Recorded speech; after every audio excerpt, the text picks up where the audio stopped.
belajar caranya belajar dengan belajar agar bisa belajar. Oke, serius. Sekarang kita akan belajar cara memahami. Ini adalah salah satu teknik yang biasa dipakai orang-orang untuk bisa mempelajari sesuatu. Caranya seperti apa? Ya, dengan melatih fokus kita.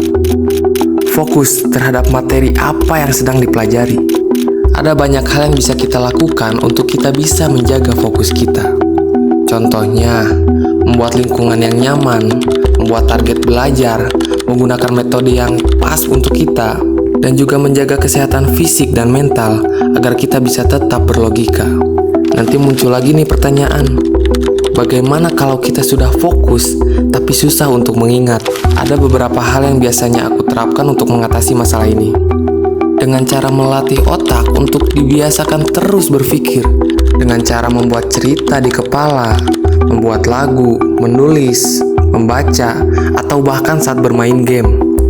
Tapi jujur, bermain game juga salah satu yang sangat berdampak bagi gua.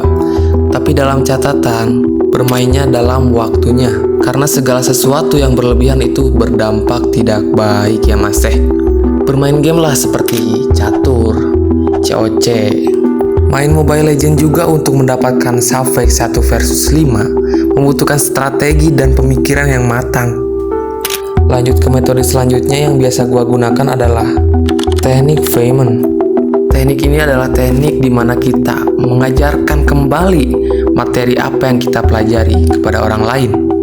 Karena saat kita mau mengajarkan kepada orang lain, biasanya kan kita mempelajari dulu. Kita harus berusaha paham dulu agar kita bisa menjelaskan kepada orang lain. Dengan begitu, otak kita akan memaksa untuk bisa memahami suatu materi. Ada juga metode lain yang bisa kamu gunakan untuk bisa mengingat suatu materi, yaitu dengan cara memecahnya jadi beberapa bagian atau menjadikan sebuah singkatan, biar kalian enak ingetnya. Misal, rumus sin kostan, kan enak dengernya. Atau Mejiku Hibiniu, itu kan singkatan dari warna-warna ya. Atau seperti dalam kasus lain saat mengingat nomor 0888, jadi kapan kita jalan, asik. Ya, sisanya masih banyak lah metode lain yang lebih efektif mungkin bagi diri kalian.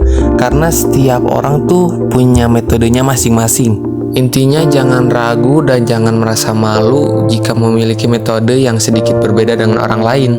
Karena everybody is unique, manusia punya keunikannya masing-masing.